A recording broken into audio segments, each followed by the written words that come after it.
Hey everyone, today we will discuss about chapter 9C Industrial Revolution from history.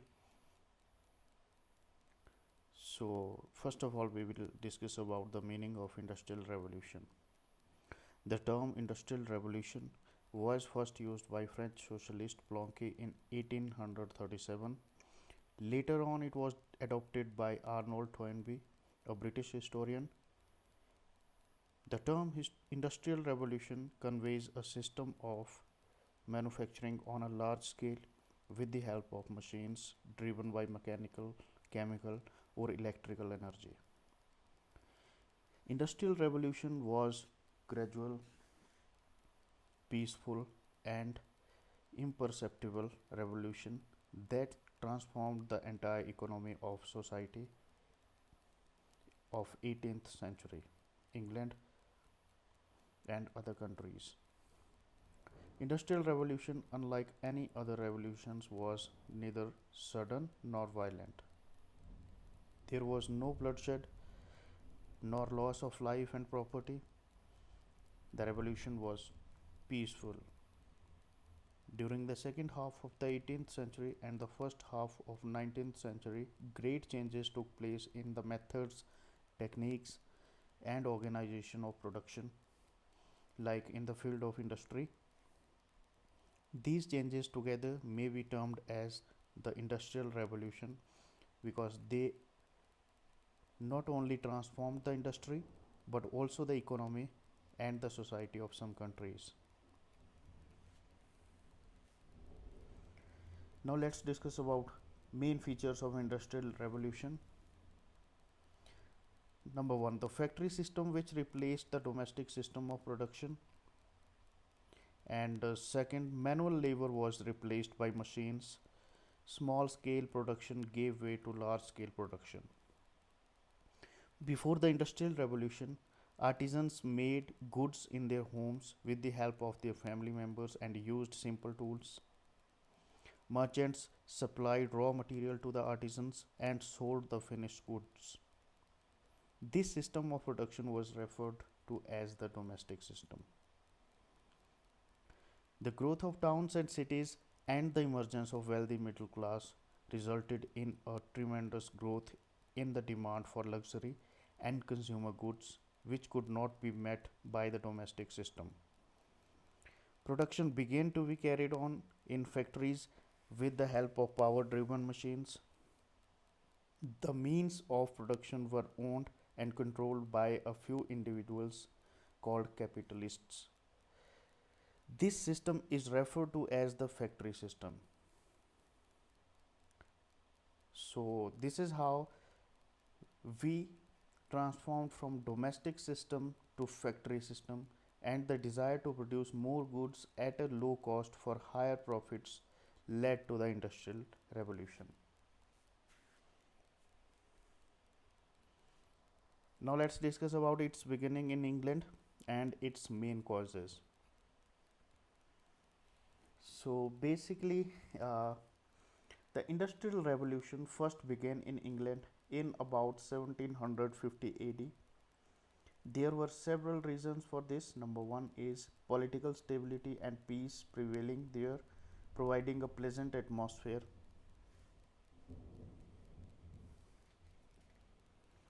Second, increase in the demand of English goods. Then the supply of enough capital. Then England's vast colonial empire and her superior navy to protect its transport.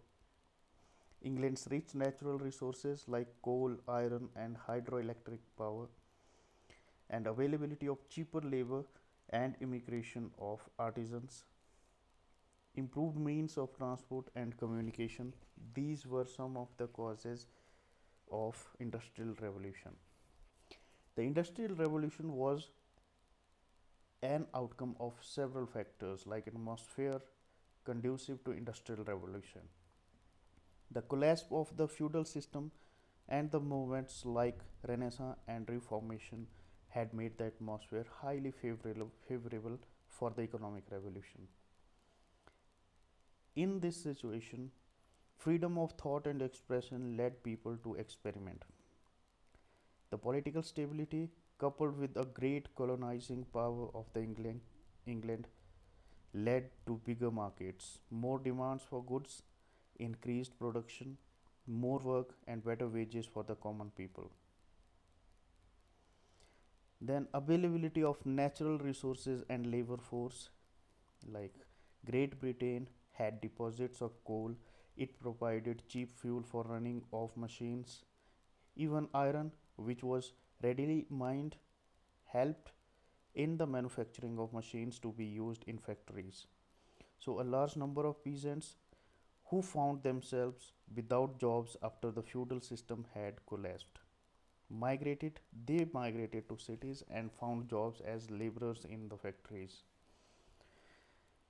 Now at that time there was a huge demand for English goods.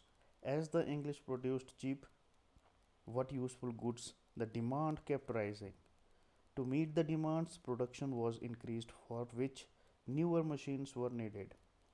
New techniques of production were discovered which generated employment. As a result, the goods produced in the European countries were more expensive.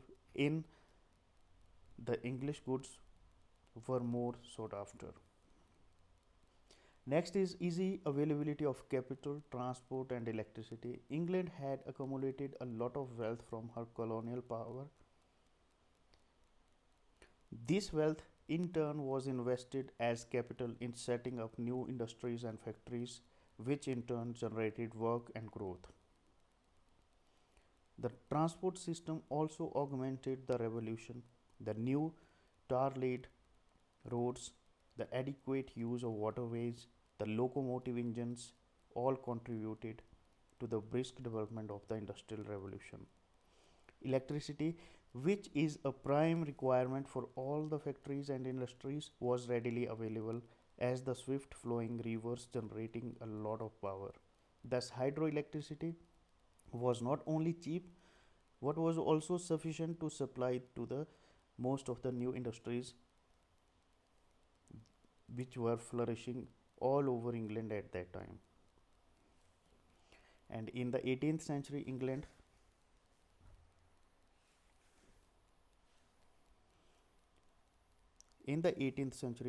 was the supreme and powerful naval power and had already acquired a large number of colonies. With a powerful navy, England was also able to bring raw material from the colonies and carried finished goods back for sale. The ships ensured safe transportation of goods to and from the colonies and to other distant lands. As most of the countries in Europe were involved in a war with Napoleon, production in these countries came to a standstill. These countries imported everything from England. Through England was also at war, its economic activities were not disrupted.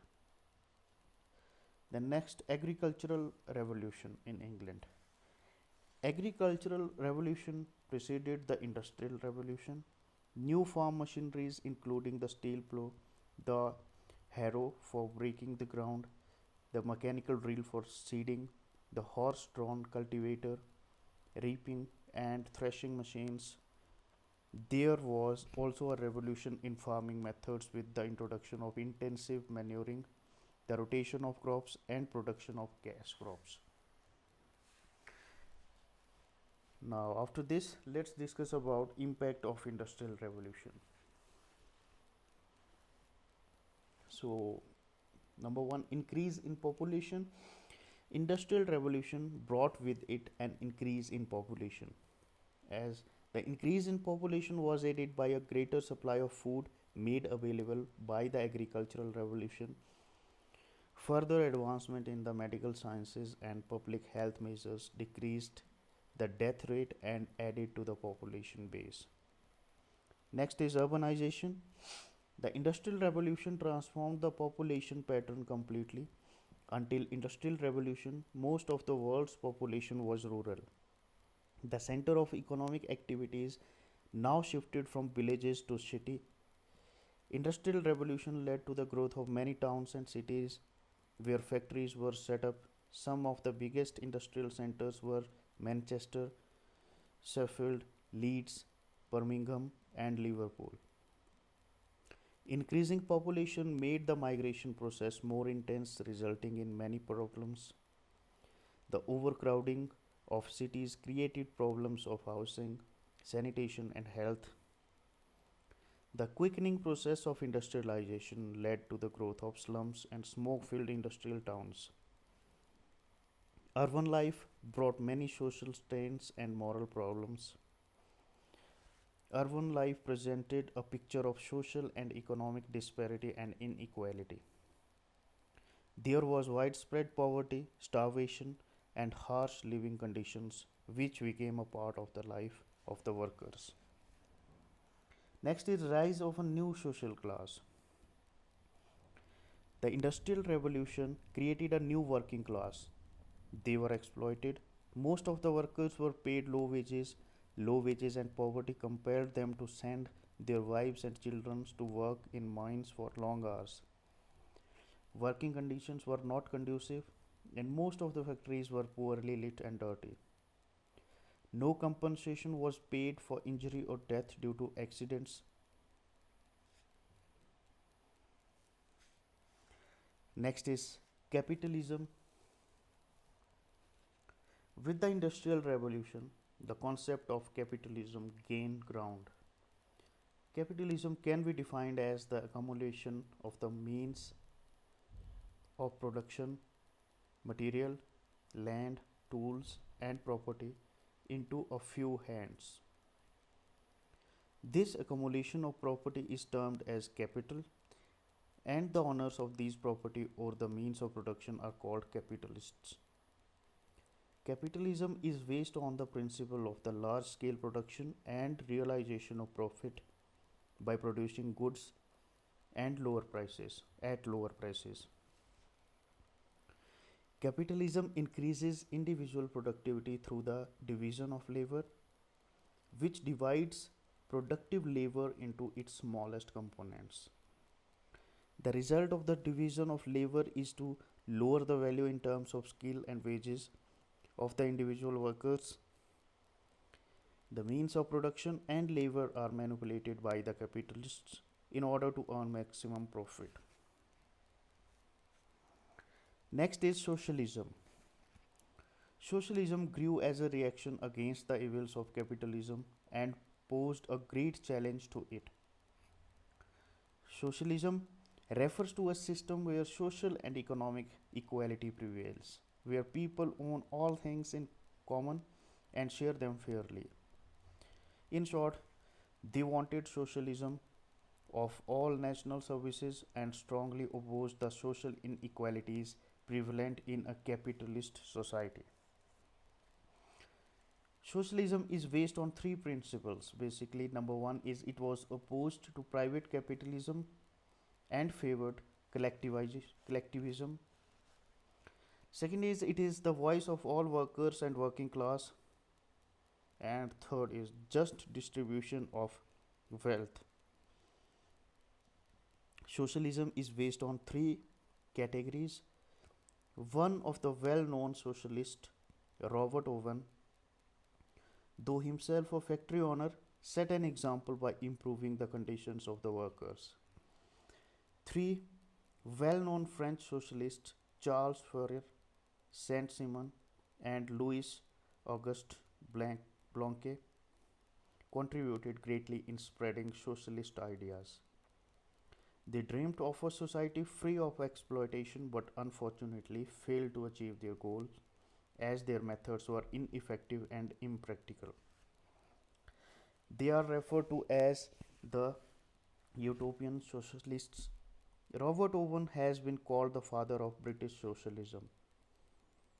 Marxian socialism and communism is the second category of socialism. Karl Marx is the most outstanding figure in the whole socialist movement. Basically, he was born in Rhineland, Germany in year 1880. In 1843, he left Germany, went to Paris, met Engels. Karl Marx and Engels drew the Communist Manifesto in 1848. They both laid stress on the doctrine of class struggle.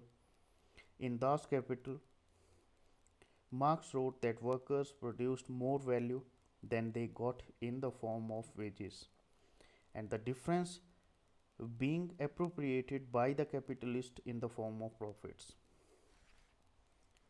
The third category of socialism is democratic socialism.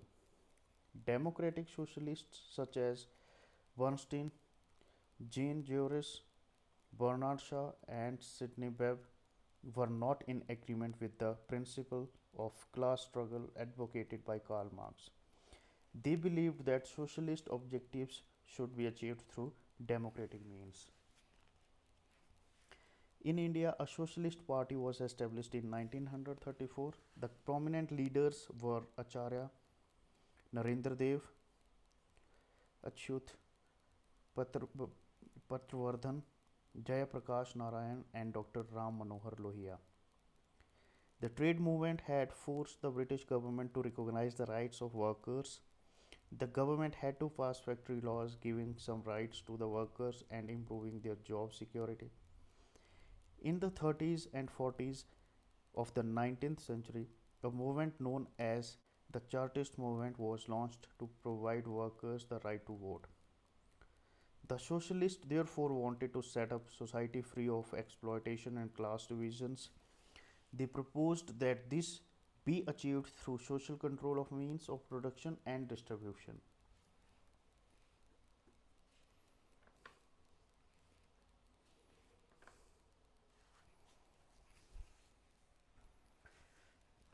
Now, next is a comparative study between capitalism and socialism. So, capitalism basically refers to the economic system prevalent in the country where there is private or corporate ownership of trade and industry. In case of socialism, the economic structure in which the government has ownership and control over the economic activities of the country. Capitalism is the principle of individual rights, while socialism is the principle of equality. Capitalism advocates innovation and individual goals, while socialism advocates equality and fairness in society. In capitalism, prices are determined by the market forces. In socialism, prices are determined by government. Competition is very high in capitalism, and there is no competition exists between firms in socialism. Degree of distinction is high in the class of people in capitalism, while degree of distinction is low in the class of people in socialism.